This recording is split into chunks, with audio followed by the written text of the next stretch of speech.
Está se preparando ali. Leilani, seja muitíssimo bem-vinda. Bom dia, Roberto. Tá frio aí? Meu Deus, que frio foi aquele de ontem, hein, Leilani? Pegou todo mundo de Que surpresa, hein? isso? Olha, tomei até um vinho ontem. Olha só, fez bem. Muito frio, realmente. Bom, vamos lá. Hoje o assunto é bem complexo, né, Leilani? A matéria publicada no jornal o Globo diz o seguinte, eu vou ler aqui para dar mais precisão ao conteúdo do nosso bate-papo. Cada vez mais pessoas relatam dificuldades em lidar com as próprias emoções, seja no trabalho, nas relações pessoais ou diante das pressões cotidianas. A habilidade conhecida como inteligência emocional, que envolve reconhecer, compreender e regular sentimentos, parece estar em crise e passou a ser percebida quase como um artigo de luxo. Por que isso estaria acontecendo? Bem, a matéria diz que parte desse problema está relacionado com o uso das telas, né? Com o excesso de uso da tecnologia, do celular, enfim. É muita informação e, segundo essa reportagem, o cérebro humano não estaria preparado para receber tantas informações e principalmente, né, Leilani, tantas informações inúteis como essas que estão o tempo inteiro à nossa espera, à espera de um clique. Leilani, vamos falar hoje sobre inteligência emocional. Realmente, nós não estamos preparados para esse bombardeio de informação. E são informações curtas e rasas que nós consumimos o dia todo, né? Aquela coisa de que vai passando o dedo ali, quando você percebe, você está horas consumindo um conteúdo muito vago e raso, mas aquilo está liberando uma dopamina, uma recompensa muito rápida. Então, olha só, nós estamos adaptados ali a nova geração que está modificando uma estrutura dentro do cérebro também, para que você tenha essa recompensa rápida, essa dopamina, e nós estamos evitando os caminhos mais longos para ativar essa dopamina de uma forma mais lenta, mais prazerosa, quando a gente está desenvolvendo um projeto ou na leitura de um livro. Então, a gente está ali consumindo aquelas informações de uma maneira muito imediata. E aquilo ali está deixando a gente cansado, exausto. E realmente, a gente não está dando conta, tanta informação. E a gente sempre está com aquela sensação de que a gente está atrasado, né? Se eu não consumir isso agora, eu vou ficar por fora. Então, realmente, a inteligência emocional a gente não está tendo. A gente está sempre reagindo. A gente não está tendo tempo de respirar, de olhar para dentro, de consumir um conteúdo mais massivo, mais constante, como uma leitura, que tem o começo e meio e fim. Aquilo não dá para consumir em um dia. Você vai ter um tempo de leitura, de assimilação. Então, realmente, Roberto, a gente está vivendo uma era de alta cognição e o cérebro não foi criado para tanta demanda assim. Então, a gente está estafado. Os neurônios às vezes eles estão cansados demais com essa hiperestimulação, esse excesso de luz. Então a gente precisa ter pausas para cuidar da gente, para respirar, para fazer outras atividades que se desconecte dessa informação rápida e que a gente possa se conectar com a vida, com a nossa vida, com um momento prazeroso de conexão com a natureza, de respiração, de sentar com calma e se alimentar, coisa que as pessoas estão às vezes comendo dentro do carro, na correria. Então, esse vício dopaminérgico está alterando o comportamento do ser humano. Então, a gente precisa voltar a olhar os comportamentos de base. Por isso que a gente fala muito sobre o futuro ancestral. Por quê? Porque aquilo que a gente fazia lá atrás era mais saudável do que os hábitos que nós estamos hoje nos adaptando, porque nós estamos adoecendo. E é mentira falar que a gente tem mais inteligência emocional. Onde a gente tem mais inteligência emocional? Nós estamos o tempo todo reagindo ao que vem, porque a gente não está tendo nem tempo de assimilar, de compreender aquele contexto todo.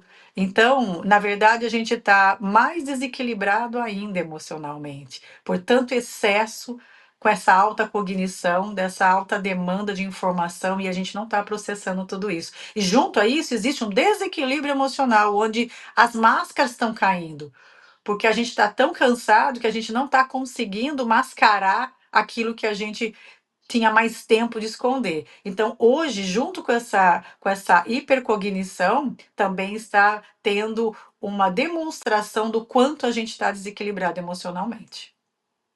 Eu vou colocar uma questão para você. Sexta-feira, tinha marcado uma pequena reunião com uma pessoa que vai me prestar um serviço na área de recursos humanos. E já tinha marcado essa reunião, né, para começar às 11h15, 11h30 da manhã, há uma semana atrás e tal. E quando eu cheguei no escritório de contabilidade, a pessoa tinha dado uma saidinha. Eu tinha outras coisas para fazer, falar com outras pessoas e tal. E aí eu sei que eu saí desse escritório meio de meia, quase uma hora, falando de outras coisas, mas essa profissional sequer me deu assim, olha, desculpa, tive um imprevisto, aconteceu alguma coisa. Então, não, simplesmente me deu satisfação. Eu conheço essa pessoa há mais de 25 anos, sempre muito respeitosa e tal. Bom, eu estou contando isso pelo seguinte. Cada vez mais eu tenho me deparado com pessoas que não estão se importando com absolutamente nada, né?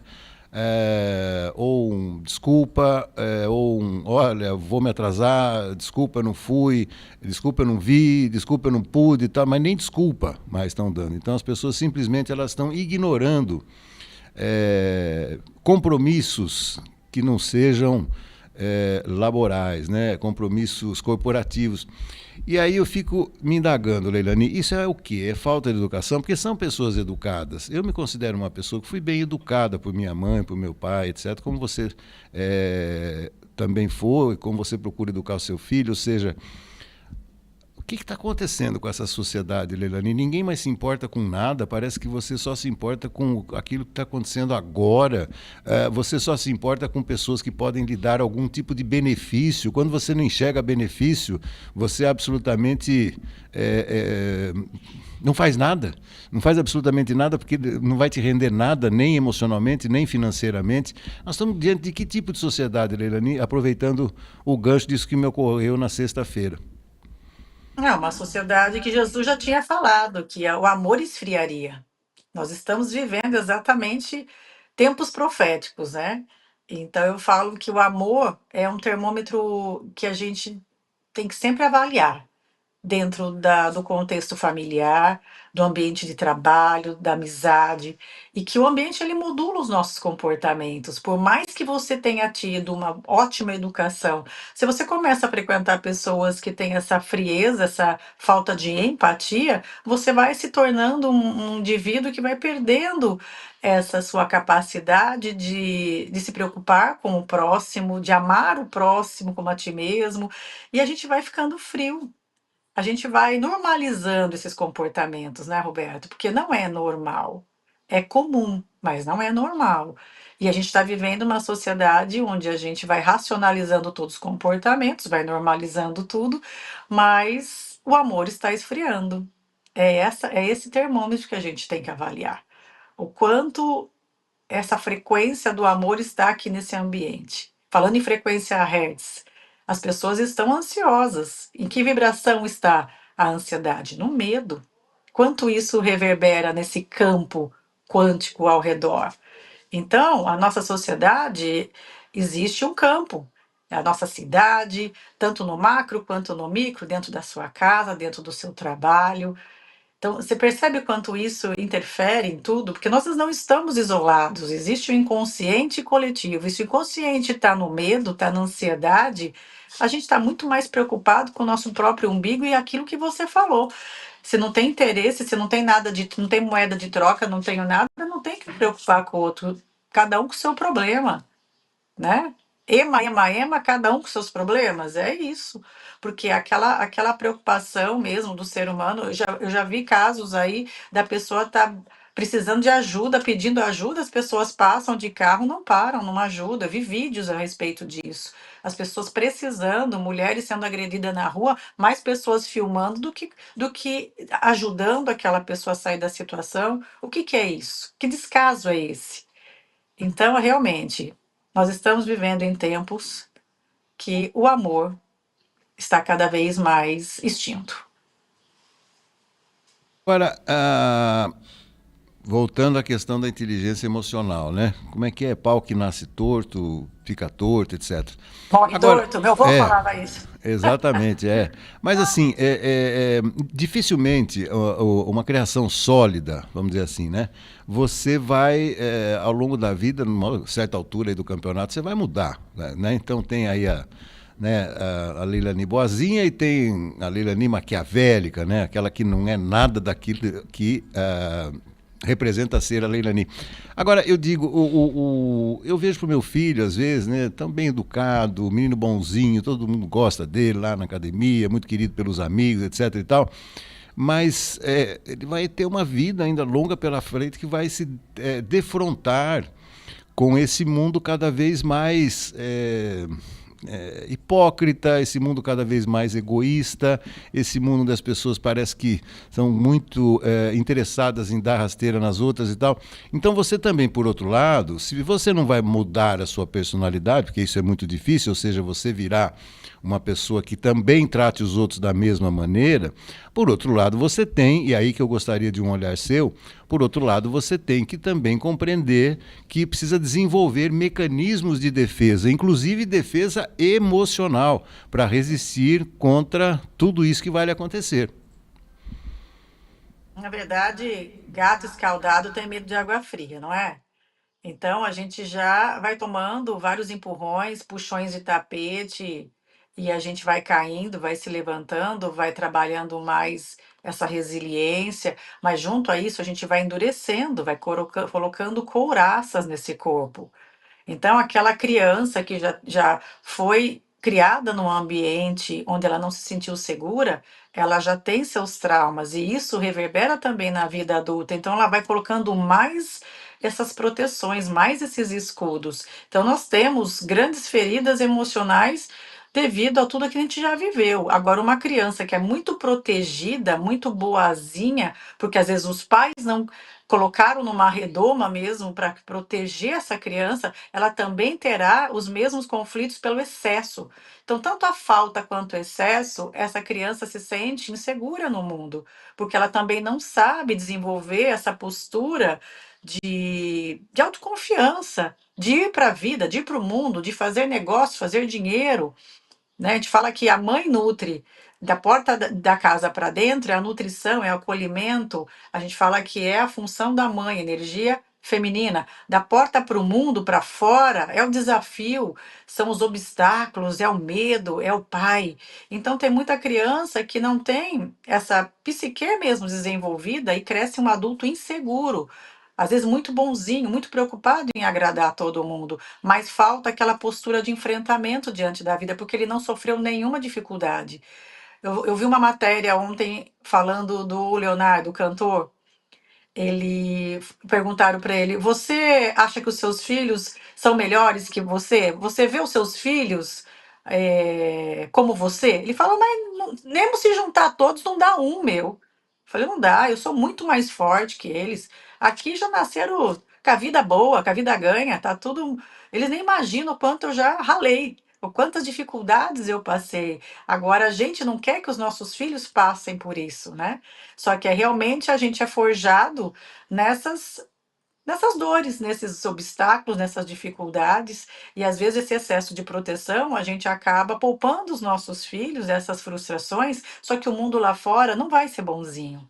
O mundo lá fora, ele é cruel. A verdade é que a gente tem que preparar o nosso filho, lógico, cuidar, dar segurança para ele, dar proteção para que ele possa crescer uma criança segura na sua autoestima, mas nós sabemos que vai ter situações que a gente não pode impedir que aconteça, porque vai desenvolver esse homem, vai desenvolver essa mulher. Então, nós somos forjados na dor. Segundo Bert Helling, a pessoa só vai mudar se doeu. Se não mudou, se não transformou, é porque doeu pouco. Então a gente não pode querer, por amor, a gente erra. Por amor, a gente às vezes poupa demais os nossos filhos, mas a gente tem que manter um equilíbrio ali. Observar se aquilo que eu estou fazendo por ele não está prejudicando e tirando a autonomia dele. tá dificultando, a gente tem que dificultar a vida dos nossos filhos, não pode facilitar demais. Eu falo muito isso pro Raul, falei, Raul, eu tô treinando você para ser um homem para cuidar de uma família. Eu quero que você seja um bom pai, um bom marido, porque você não pode simplesmente achar que a sua mãe vai estar aqui fazendo tudo por você. Eu sou sua mãe, mas você vai ser um homem, você vai liderar e vai ter a sua família. Então, desde pequeno ele ouve isso. Então, é muito importante esse posicionamento dos pais de não querer poupar o seu filho de todas as dores, porque ele vai ter que construir o seu repertório emocional. E é diante dos joelhos ralados, é diante do não que a vida vai falar, vai ter muitos nãos, vai ter que ouvir, vai ter que se frustrar em relacionamento, vai voltar para casa chorando, vai tomar porta na cara, mas é isso que vai forjando tanto o homem quanto a mulher, né, Roberto? Então, nós vivemos hoje numa sociedade que está com muito medo, mas também está, de repente, protegendo demais os filhos, e os filhos estão com medo de tomar a própria vida. Sem dúvida nenhuma, bela reflexão. Olha, para a gente amarrar tudo isso, a gente começou falando do uso das telas, né? Então eu queria uma dica que você possa oferecer para as pessoas que inconscientemente estão abusando do uso das telas. Ou seja, você não tem o que fazer, pega o celular, vai lá para o Instagram, vai lá para o Twitter, ou X, né, melhor dizendo, ou vai para outros sites, ou vai para joguinhos, etc. Tal, porque não pode ficar parado, pegou aquele vício pelas telas, vício Isso. do uso do celular. Inclusive, o presidente Lula falou recentemente sobre isso, né? Falei, poxa, a vida, esse pessoal não para de ficar dando bom dia pelo WhatsApp, você está bem, não está bem, não sei o quê. Ele até reclamou dos excessos, e aí nesse ponto eu concordei com essa observação dele. Tem alguma coisa, alguma dica para a pessoa reconhecer que ela está realmente ultrapassando os limites do uso das telas, principalmente dos celulares, Lilani? Olha, a gente é o comportamento mesmo, né? Mas as pessoas que estão viciadas, elas precisam fazer um bom detox disso, é começar a desligar. Dentro de casa, a partir de tantas horas, 7 horas da noite, ninguém mais pega celular. Sim. Ou então vai sair, não leva celular. Porque tem muita gente que senta na mesa, na frente do companheiro, na frente dos amigos, ela está no celular. Ela não consegue esperar a refeição chegar, ela tem que estar ocupando aquele tempo que ela acha que é um tempo desperdiçado, esperar, sentar, respirar, olhar, contemplar. Não, ela está no celular. Tem tantas coisas ao redor para observar, né, tem pessoas que vão no lugar, ela nem percebe que do outro lado tem um amigo sentado, ela não deu conta nem de cumprimentar, ela só vai ver na hora que ela vai sair e levantar e passar por eles. Daí a pessoa até comenta: "Nossa, eu tô aqui tentando ver se você me olha", mas a pessoa está tão compenetrada no celular que ela aquelas informações ao redor, ela anula. Então ela está vivendo num estado hipnótico. Isso é preocupante. Porque daí você vai, por exemplo, para a praia, tira férias, viaja, mas você está conectado com o celular, com a vida do outro, e você não está tendo essa percepção do espaço, do tempo, do hoje, do agora. Muitas pessoas estão, quando eu vou à praia, eu vejo, elas estão na praia, mas não estão na praia. Elas não conseguem curtir aquele momento, sentir aquele momento. Muitos pais estão brincando com o filho ali pequeno no parquinho, mas eles estão na tela. A criança está ali tentando chamar a atenção do pai, tentando ter o olhar do pai. Isso é tão importante para uma criança, para o desenvolvimento cognitivo, emocional dessa criança, para ele que se torne um adulto seguro. O olhar do pai, o olhar da mãe. Eu confesso a você que isso dói em mim quando eu vejo, porque a criança está praticamente implorando, ela precisa desse contato físico, principalmente criança nos primeiros anos de vida. Ela precisa do olhar, da expressão, do sorriso, do olhar carinhoso, porque é assim que ela se comunica. Agora não, esse pai está com a cabeça, a mãe está o tempo todo no celular e aquela criança brincando sozinha. Aquilo ali já é, Roberto, um abandono assistido. Aquilo ali, ele é um pai ausente, presente. Agora eu pergunto, como que vai ser essa geração? Como é que vai ser essas crianças na vida adulta? Você pode ter certeza que serão os próximos viciados, não em celular, em drogas, em bebida. Porque vai ter um buraco tão grande, um vazio existencial tão grande, porque os pais que deveriam nutrir e proteger e dar essa autoestima e esse carinho, esse acolhimento, não estavam ali para eles. Então, nós teremos uma sociedade cada vez mais viciadas, e não é só em celulares. É química, é bebida, é droga, e isso só vem aumentando. Então, a minha preocupação é essa: o que vai ser da próxima geração? É um grande ponto de interrogação, não tem dúvida nenhuma, viu? Mas realmente o uso excessivo, ainda ontem saí com meu filho, ele me convidou para comer um lanche com ele. Ele estava com a noiva dele, né, com a esposa dele, eu estava com a minha esposa, fomos até uma lanchonete, porque ele queria comer um lanche, né? E aí eu percebi no nosso entorno, nós não, né? Tá todo mundo ali conversando, né? Colocando a conversa em dia, mas é impressionante. Eu dei uma observada, né? Até com base nisso que eu li, as pessoas do nosso entorno, assim, grupos de jovens, eles não estavam conversando, eles estavam trocando mensagem ali. Na parte da manhã fui tomar café com a minha esposa também, numa padaria bem bacana que tinha também. Tinha um grupo de 3 meninas, né, 3 moças, 3 jovens, estavam sentadas ali conversando e tal. Mas não estavam conversando, Leilani, as 3 olhando o celular. Então, quer dizer, está cada vez mais perigoso isso, cada vez mais recorrente. Então, por isso que eu te convidei para jogar essa análise tão profunda e tão brilhante que você fez sobre o tema. Vamos nos policiar. Eu acho que essa é a grande dica. Vamos nos policiar. Aliás, com tudo, né, Leilani? Com aquilo que nós consumimos como comida, com aquilo que nós consumimos como informação, nosso dia a dia, atividade física, uma vida mais proativa também. Mas, enfim, eu acho que começa dessa mudança, começa por nós. Ninguém vai chegar e dar uma batidinha no ombro e falar, olha, cuidado, não sei o que, até porque se falar isso aí, a gente não vai dar a mínima também, né? É auto-observância. Isso. Observa, seja um espectador da sua vida. Uhum. Observa os seus comportamentos diariamente. Antes de dormir, faça uma revisão de todos os hábitos e comportamentos daquele dia. Da emoção, do comportamento, tudo. Faça uma revisão antes de dormir. Será como foi? Dá uma nota para tudo isso, sabe? Isso. O quanto tempo você perdeu da sua vida ali com o celular e deixou de fazer coisas importantes e que realmente pode transformar a sua vida. E quando a gente fala dos jovens, o pai e a mãe tem que ser responsável por eles, pela alimentação, pelo exercício físico, pelos hábitos que estão nocivos. Nós, pais, temos autoridade de tirar o celular da mão de uma criança. Ai, mas ele fica bravo. Ai, mas ele briga. Nós temos que exercer a liderança de pais amorosos, mas a gente tem que tomar essa liderança. Dentro da minha casa não existe celular. Aqui para o meu filho eu falo, desliga. Ele fala, mas eu só tô. Desliga. Eu não deixo pegar na mão o celular.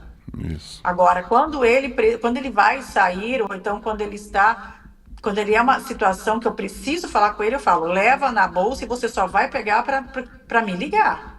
Mas são situações que ele sabe, ele não pode ficar navegando, ele não vai ficar na internet, tem que ficar de olho. E criança, até os 13 anos, não tem que ter autonomia com o celular. Não tem. E hoje eu às vezes tenho que ficar estudando com o meu celular, eu tenho muitas mentorias que às vezes eu uso o meu celular, e às vezes me cansa, Roberto. Eu gosto de ler, mas não me dê livro digital. Eu quero livro de papel, Uhum. porque aquilo cansa. Eu estou usando óculos, eu não usava óculos. Tudo isso está prejudicando, sim. Agora eu pego a tela, aquilo está me cansando, me dá dor de cabeça. O que antes era só o computador, agora não, agora é o computador e o celular. Porque é algo que a gente não vive mais isso aí. Se a gente sair, deixou o celular em casa, a gente volta para pegar o celular. Claro, claro. Ele faz parte, ele é um órgão da gente, externo. É um órgão, tá? A gente volta, tá? É nesse ponto que a gente está vivendo.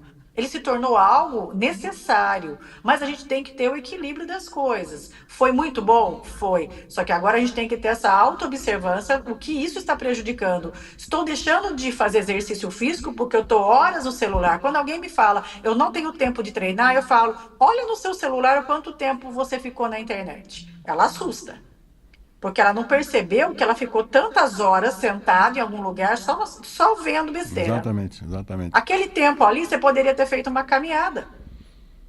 Então, a gente não percebe. E a gente está perdendo essa moeda que é muito importante, o tempo, que não tem volta. E a gente, nesse dia, o que eu fiz pela minha saúde Sim, física, mental, espiritual, relacional, o que, que eu fiz nesse dia? A hora que você for deitar, faça uma revisão do como foi. Coloca isso na balança. Saldo positivo, saldo negativo. Como é que foi isso aí? Cuidei da minha vida? Tive um tempo de qualidade com a minha família, com os meus filhos? Fiz alguma coisa nova, diferente, para gerar uma neuroplasticidade no meu cérebro, para que eu não fique demente? Porque eu preciso estimular neurônios, criar conexões novas e não simplesmente o caminho automático da vida? Como foi? Tem algum amigo que precisa da minha ajuda? Liguei para ver se ele precisa de alguma coisa, sabe? Tive uma empatia em alguma situação? Ajudei alguém que eu vi na rua necessitando? Sabe, todo um contexto mesmo? Porque a gente tem que estar vivendo, saindo do automático. Porque o celular, a gente está cada vez mais automático e cada vez mais focado naquele aparelho celular, desconectado da vida e de tudo que está acontecendo ao nosso redor. Então, é essa autoobservância e uma conexão mais com a própria vida e com as pessoas que a gente ama. perfeito, perfeito.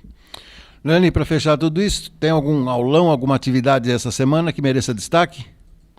Ainda não, estou preparando as coisas para. Estou estudando muito, né? Preparando as coisas para o ano que vem entrar nas empresas, com a NR1, saúde física e mental. Já estou o atendimento, a terapia, a neuroterapia eu já estou fazendo individualmente. Então, quem quiser fazer o agendamento, vai no link da minha bio e já conversa comigo ali que eu já vou entrar em contato para a gente agendar. Então, eu estou trabalhando mesmo online com esses atendimentos individuais e, em breve, com um projeto dentro das empresas com a saúde física e mental.